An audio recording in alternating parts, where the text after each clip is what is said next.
welcome to the At Peace Parents podcast. I'm Casey, and I'm here to empower you in your decision-making as a parent of a demand-avoidant child. My goal is to share insights that will generate aha moments and support your connection with your child. I'm a mom of two amazing little boys, one of whom is PDA, and I've worked with hundreds of parents just like you to teach them how to lead their child out of burnout and find the clarity, peace, and sense of community they need.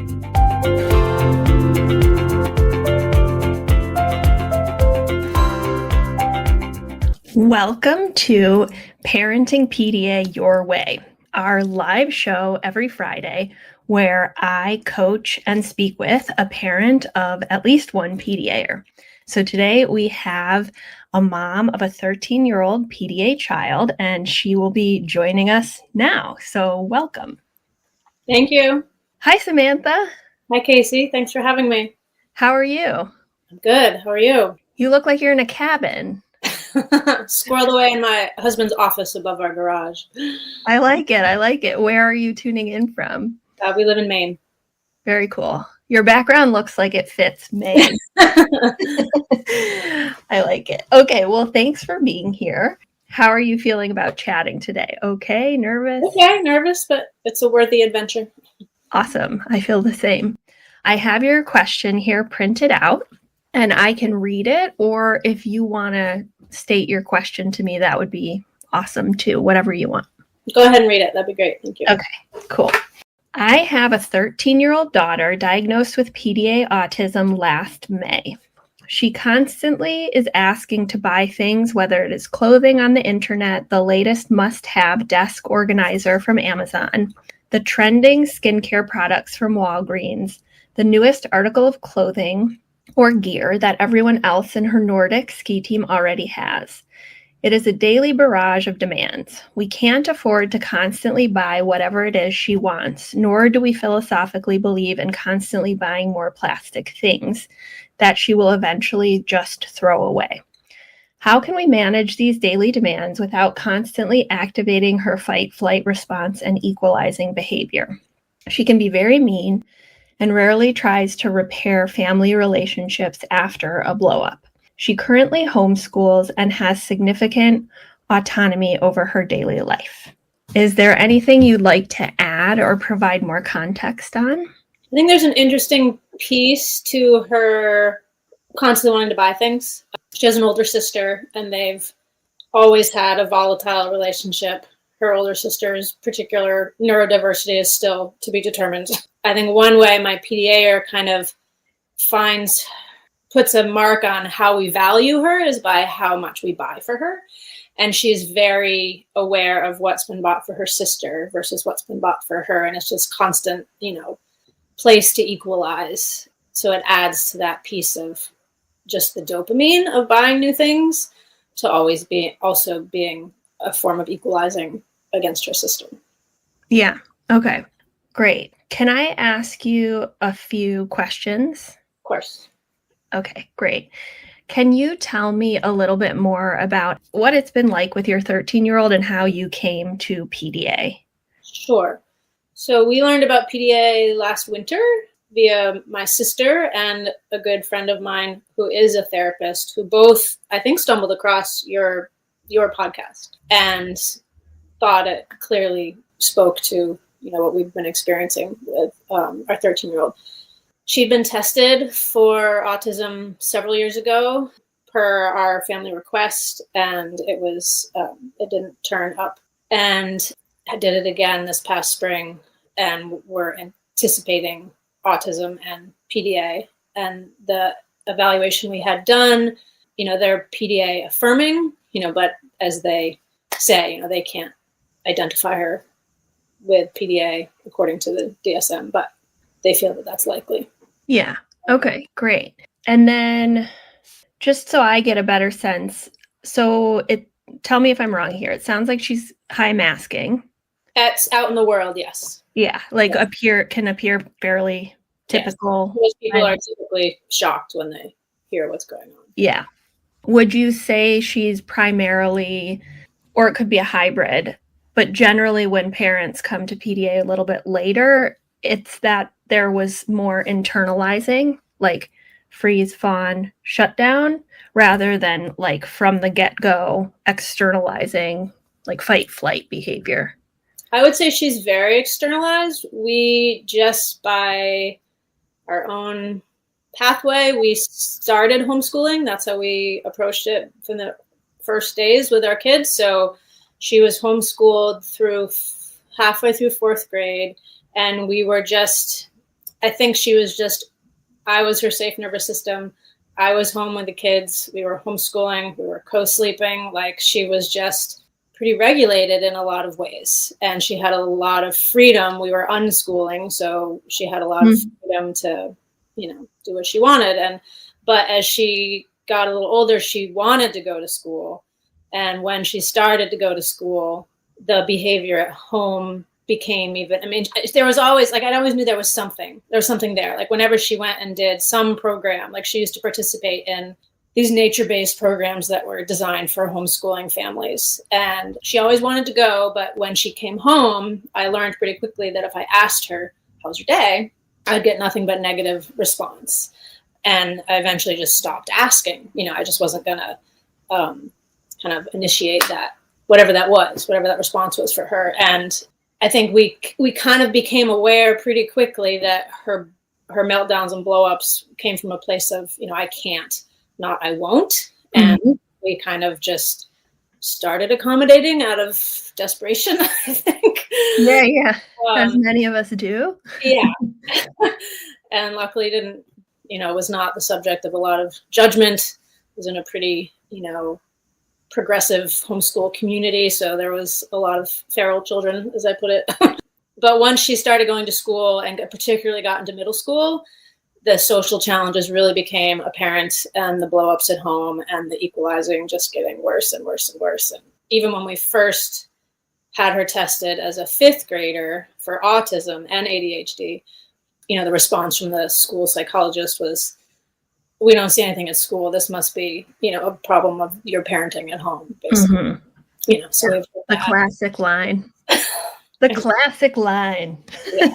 I've heard that one before. Yeah. So she left school last winter and has been kind of not schooling.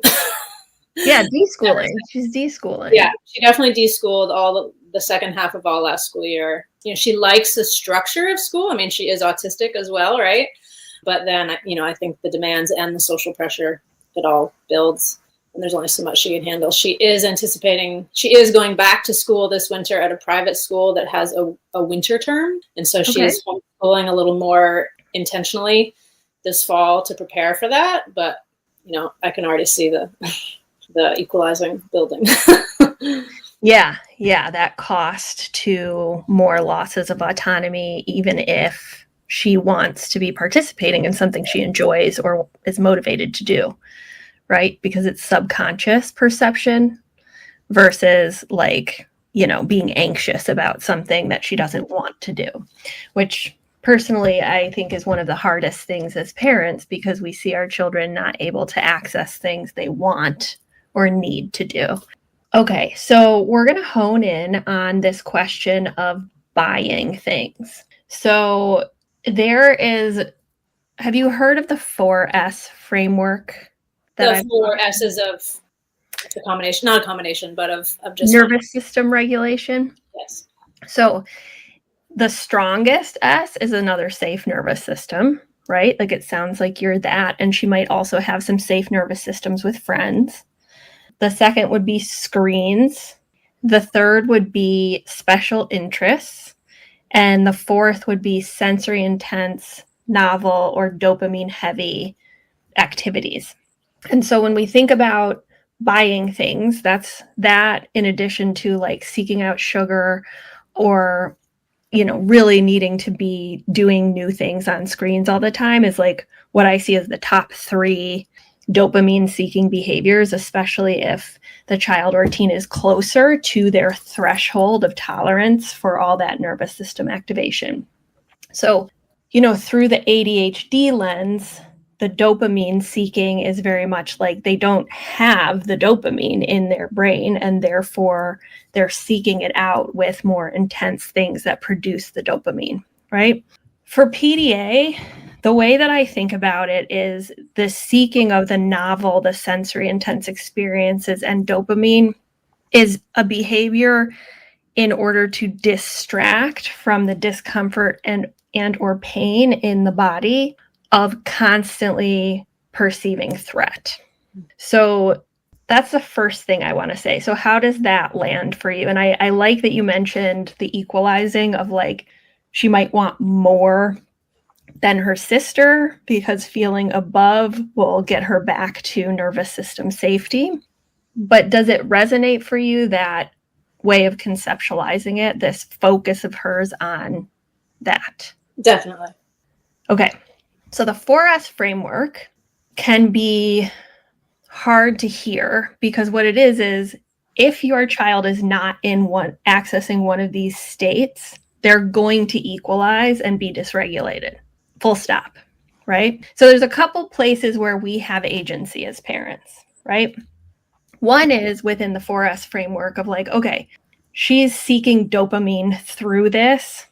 Are there other ways we could support her to seek dopamine, but that would undermine her autonomy and often is rejected? Or could we help her focus or provide one of the three or all three of the other S's?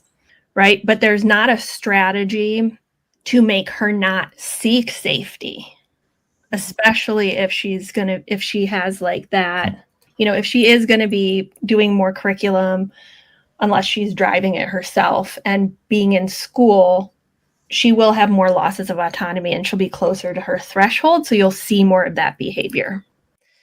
Right? And that sucks. Right? It sucks. Because I totally understand this philosophical thing of like, before PDA, it was like, I want my kids to move. I don't want them on screens. I want them outside in nature. I don't want to buy McDonald's. I want to recycle. Like all these things went out the window because one of the first things my son ate was, and he had to get the Happy Meal with chicken nuggets, and he'd eat like half a chicken nugget and I'd have all this plastic. But it wasn't forever. But it really made me have to confront like, which is more important, that he eats or that I'm not, contributing this plastic to the landfill. Yeah. And these are the trade-offs that we as parents have to make. So let's say that given the other circumstances in her life, like she's going to go back to school, she might have to do some more prep to get there.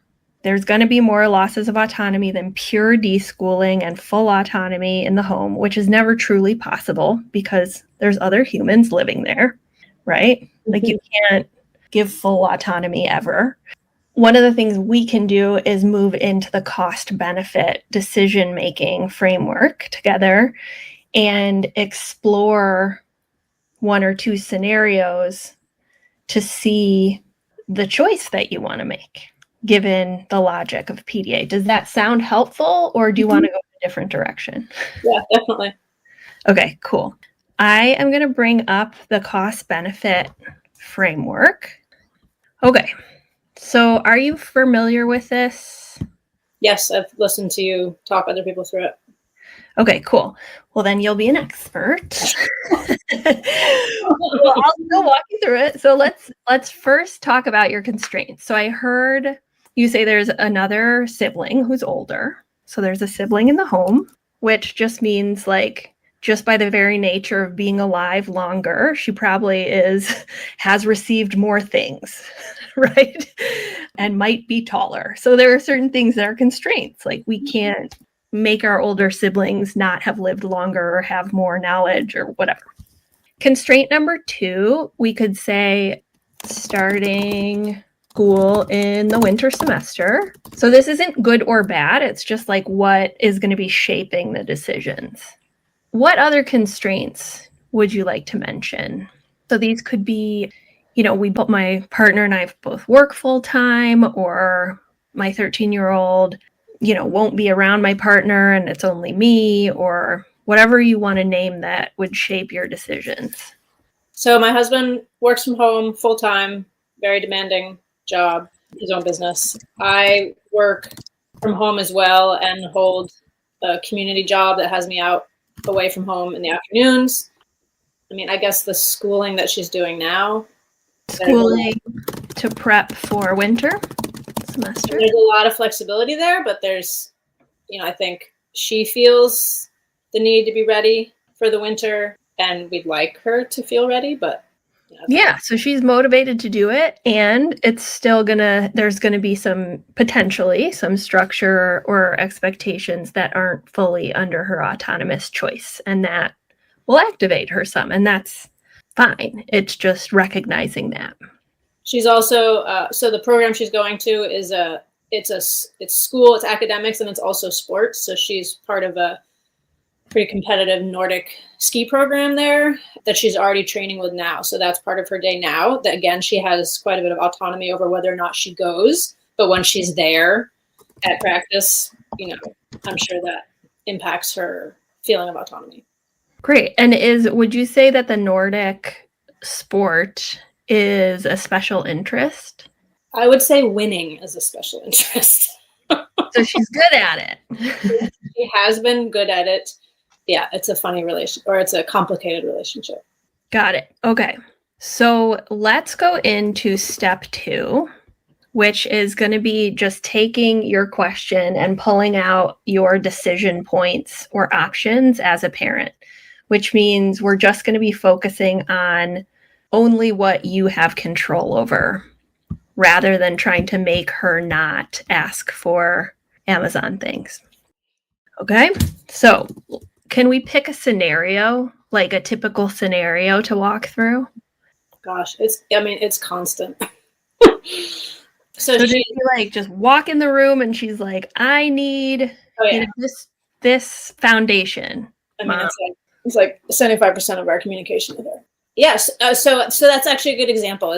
One of her special interests, I feel, is like just being a teen girl in our, stereotypical culture of what it is to be a teen girl. And so she's very into skincare and makeup and having the right clothes and all these things. And I don't live in that world. So not only do I have my own, nervous system response to that, but it's also just the financial piece of it. So yeah, she asking for whatever Sephora skincare,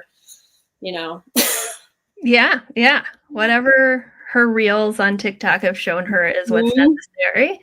That will be what she requests. Okay. So how do you respond now? Like, what is your status quo? And I laugh because no judgment here. We're just trying to see what the baseline is. So I feel like in a lot of ways I've run out of compassion. I've just been dealing with this so long that it's hard for me to respond in any way than just, I don't respond sometimes, especially when there's, kind of equalizing involved with it. Or I just try to put it on the budget, it's not in the budget. We don't have the money. Yeah. And, it doesn't matter what form the no comes in, it's still gonna, comes with the same response from her, of course. And what does that look like? Is it verbal, like calling you a bitch? Is it destroying things? What is it? It's mostly verbal, just loud, mean. Yeah, she's just very irritable. Yeah. Yelling, screaming, calling names. Yeah, all those things. Yeah. Okay. So it sounds like as a PDA-er, so there's like 3 states I think of, more or less. So like a lot of parents come to PDA if this is the threshold of tolerance for how much a human nervous system can be activated before it gets into just like constant activation and disabling basic needs. Once the child is like past that and it's just like anything you say or do, even if it's innocuous, any stimulus is just putting them into a full fight, flight, or shutdown response. And one or more basic needs is impacted to the point that you are seeking therapeutic or medical support as a parent. That's like how I define burnout, right? So they're like up here, like you don't even know where the threshold is.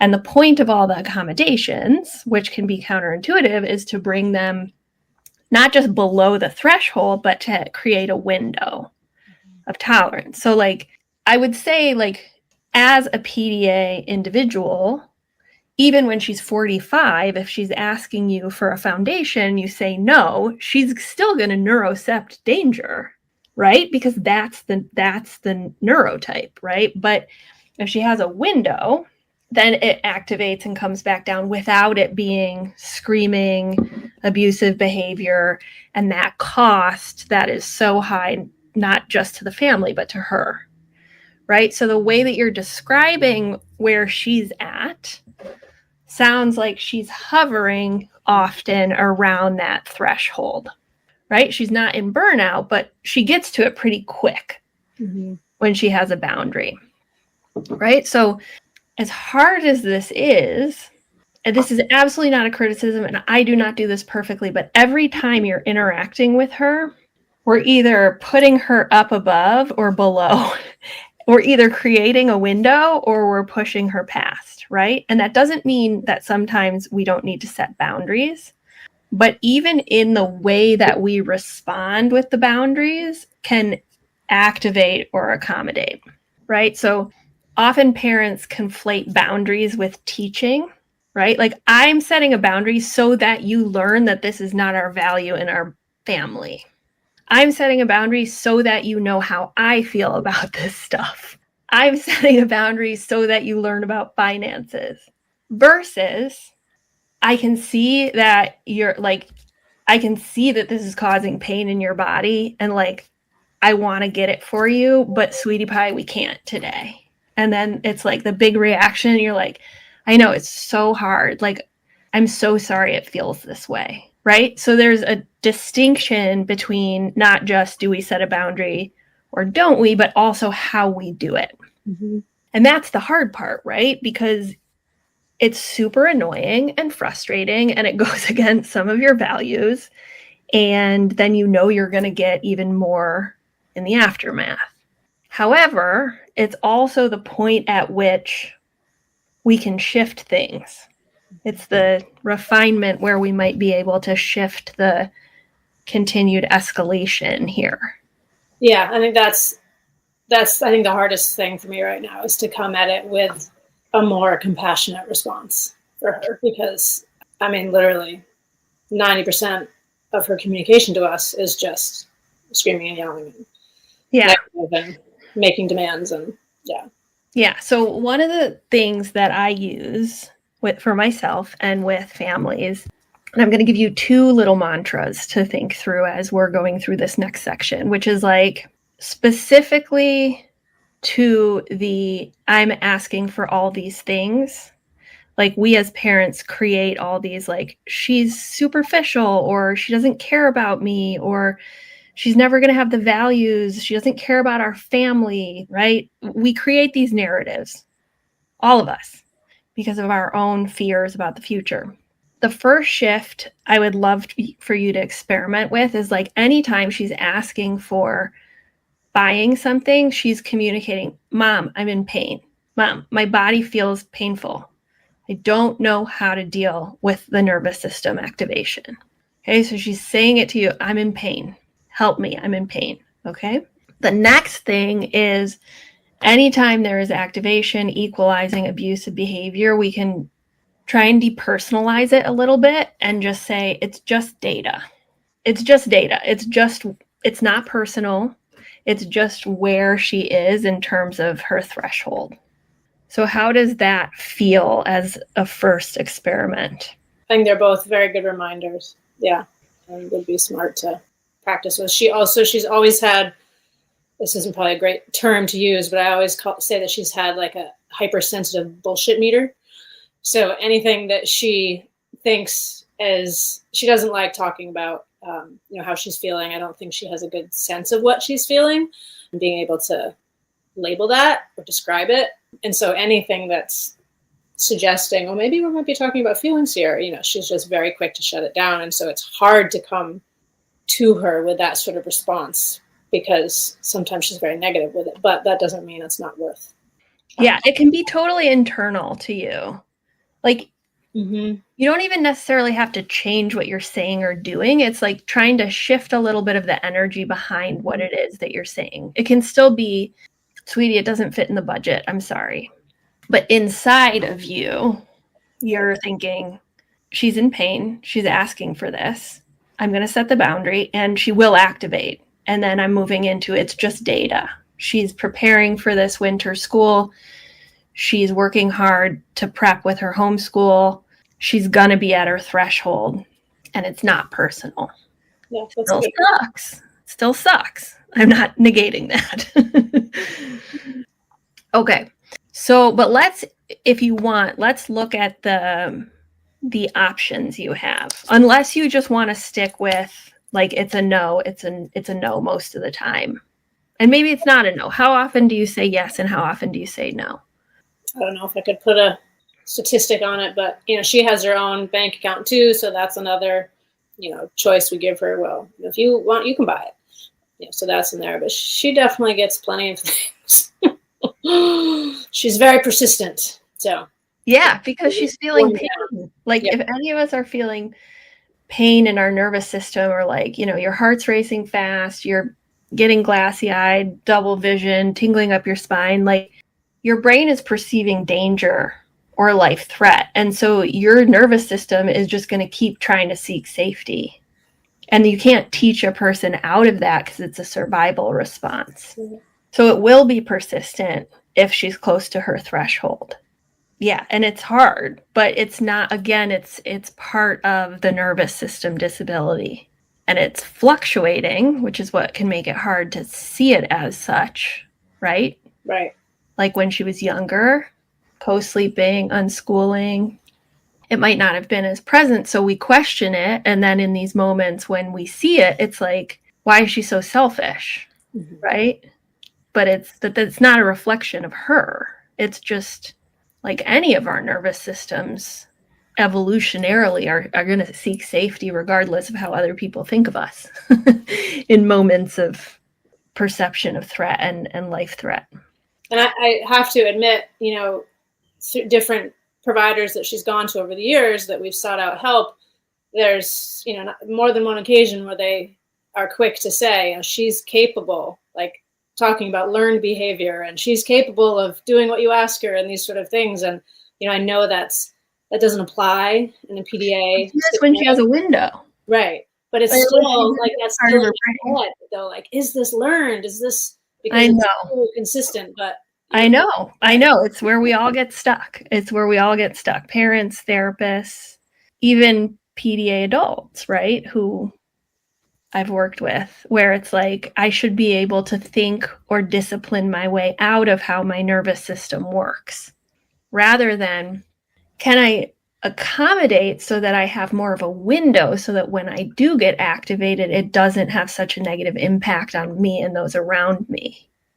And, that's part of what in those interactions that are so hard, what you're teaching by not trying to teach is acceptance of how her brain works, right? Of just like, I know it's hard and like, I get it. And, she's calling you a bitch and you're like, yeah, it's really hard when you can't buy what you want. And then she screams or hisses in your face and you stay without judgment of her or yourself. And what she's learning over and over again is like, I'm a good person having a hard time because that's how my mom sees me. And then she learns to manage her disability through every single one of those really hard interactions that feel like abuse. And like there's no agency, but there is some agency that we have. Yeah, these are good reminders. Yeah, and it's hard when you work with professionals and they're making you doubt that understanding, right? Of like, she learned this from you, so there's something you did wrong. Or even if she didn't learn it from you, you're failing at teaching her not to have this nervous system response. But it's not under her conscious control. Mm-hmm. Because that's not how our survival system works. It just looks so strange because what we maybe as a non-PDA or neurotypical brain or neurotypically conditioned brain see as there's no threat here. Another brain, maybe they don't even understand it, is like, you're going to die. And so I'm going to seek something to distract my body from feeling like it's going to die. And who am I going to do it with? The person I feel safest, which is mom. Yep. Okay, I'm going to pause there. We can continue at the cost benefit, or we can just like stay here a little bit more or go in a different direction. It's totally up to you. Yeah, I think this is probably more a piece of the puzzle than the cost benefit at this point. Yeah, I think you don't necessarily have to change how much you're buying or not. It's more how we understand her as you set the boundaries and separating the boundaries from teaching, explicit teaching, right? Because it's like whenever we have an energy of, like, let me give you an example. I have 2 PDA children, 110, 16, very different expressions. The older one is super externalized and was very abusive with all the equalizing to his younger brother. So for a long time, I wasn't sure if it was like trauma, anxiety, or his more internalized PDA. But, we spent 3 years separating them most of the time. But when they were in the same home, which we tried to prevent, there was equalizing, right? Where like sometimes my older son would like run, like get out of the car and like run in and just go after my 3-year-old and walk up to him and like hit him across the face. And of course we're going to set a boundary. We're going to like pick him up and be like, it's not okay to hit, but we're not saying it to teach him. We're saying it to show to our 3-year-old it's not okay, right? But that we say it once and then we're just like, I can see your body's having a really hard time. He's screaming and kicking. And it's like, I'm sorry you're having such a hard time, bud. Right. And so, of course, we're seething and like we might have to get the parent who didn't see that happen to be the one who de-escalates, because our own anger at that happening to our 3-year-old prevents that compassion. But like the more we can get into like we're just setting a boundary to keep everyone healthy and safe. And the teaching comes from our modeling compassion.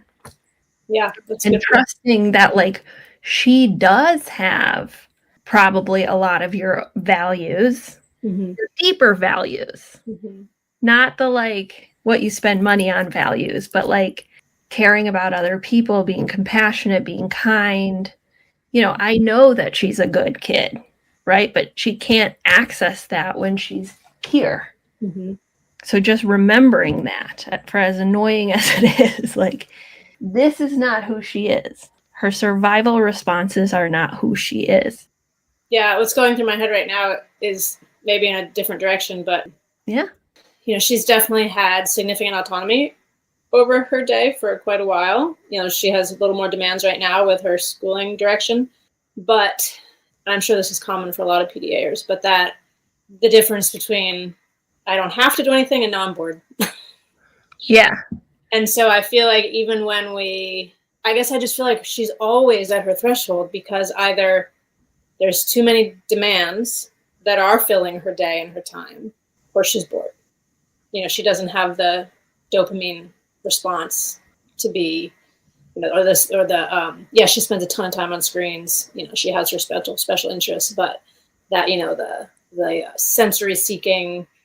Yeah, when she's not in one of those 4 states, she's going to say, I'm bored, which means I'm in pain. Like, I'm uncomfortable.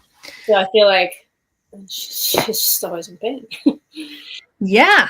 I mean, it's a really hard thing. And so I think like where the needle can really move for you, if I may, is like, given that is what it is, where can you have agency to change things? Like, you can't make her not be bored.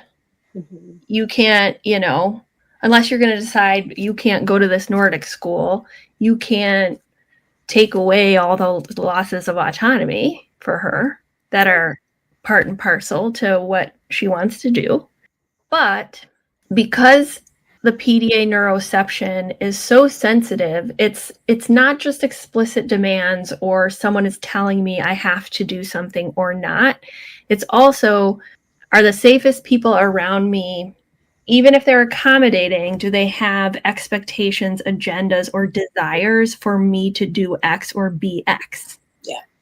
right? And we do because we don't want the equalizing. We don't want to be called an asshole by our kid who we give everything to, right? Who does? But that's where, like, as the parent, our small shred of agency, as hard as it is, of like between stimulus and response, I can show up with like consistently different energy of just like, this is what it is. I'm going to give you compassion. This is what it is. I'm going to give you compassion. And, you know, that's as much of a shift as like her not going to Nordic school, right? It's harder than, you know, it's much harder. This is like the deeper work of like, you've learned the tactics. Now it's time to like shift the energy behind them in a way that like demands a lot of us spiritually and philosophically. However we want to understand that. But it's like, to the best of your ability, hanging your hat on the day for, you know, instead of 0 times, you know, maybe she asked 25 times and 3 times you were able to show up with more compassion. Maybe the goal is like, okay, now I'm aiming for 5 out of 25. And the next week I'm getting stronger with that muscle. I'm aiming for 7. So we're not aiming for perfection. We're aiming for each of these interactions to be an opportunity for like a little bit more of a window, especially in the relationship with you. Yeah. Yeah. Because she's also like 13, right? Yeah. She hates her mother, but I'm also her safe nervous system. Yeah. Well, she also loves you unconditionally and deeply and wants to separate, you know, that's what she's supposed to do at that age. And so, yeah. And then you have PDA layered on top and it's dynamite. Yeah. So how does that feel though, as like a simple experiment? So like tactically it would be, okay, when she's saying I'm bored or asking to buy things, I'm going to reframe it in my mind as she's in pain. She feels so much discomfort in her body, in my head. You can like take a sacred pause and just, she's in pain. And then when she does react, when you set the boundary to the extent you can, it doesn't have to be in the moment, but afterwards, like, oh, just data. Like, okay, that's data. She's close to her threshold, but she's doing it. She's going to go to the Nordic school. She's going to achieve that. And I'm all about it for her. But this is the data that we have for where she is. And then the third thing is experimenting with, you know, taking that moment where it becomes a power struggle or an activation and seeing if, you know, half the time or whatever ratio feels comfortable, you're responding differently. Not in what you set the boundary as, but how you're doing it. Yeah, I think that's absolutely necessary. Yeah. Those 3 things may seem small, but I think they can really shift her neuroception of safety with you, even with boundaries. Mm-hmm. Yeah, that'd be a huge step. Yeah, it'll take time and you'll get frustrated and you won't do it every time, and that's okay. We're just trying to create new baselines. Yeah, I think that's great. You can do this. She's like going off to her Nordic school. She's like, you know, she's going to do good. It's just, this is a hard time and you want to like shift from vicious cycle to virtuous cycle in the relationship. Right. Good advice. Good efforts. Thank you. It's just an experiment. You can always be like, no, it's a worthwhile experiment. Absolutely. Do it for a week and be like, this is bullshit, and go back to whatever feels better. Like, I'm not saying it's not working, so this is the right way. It's just from my experience as a mom and working with families, this can really help that energetic piece. Yeah, I think that's what's missing. Absolutely. Because I feel like we logically really understand, you know, everything behind PDA, but shifting the energy and the intention is another step. Yeah, and it will make you feel better. Like when you lay your head down on your pillow, even if it was a really hard day, but you responded differently, you will lay your head on your pillow and feel better than you would have otherwise, even if she responds the same way. Yeah. And that's all we can do as humans. It's like we can only control how we show up in really hard circumstances. Yeah. Thank you. Well, thank you for being vulnerable and for sharing your story. It was an honor to to have you here and get to have someone from Maine chatting with me. There's PDAers in Maine too. I know. No, they're all over the world. I just enjoy all the different geographic locations. It's very cool. Well, good luck, and feel free to email us in a couple weeks and let us know how your experiment went if you want. I will. Thank you for all that you do. Yeah, thank you. It was nice to meet you, Samantha. You too. All right, everyone. See you soon. Thanks, everyone, for being here with me at the At Peace Parents podcast. This is your source for all things related to understanding, supporting, accommodating, and advocating for your PDA child. To go deeper on any of these topics, check out my course offerings and masterclasses at the website www.atpeaceparents.com. To completely transform the way you think about and relate to your child and to bring peace and stability to your home, join us for the next cohort of the Paradigm Shift program.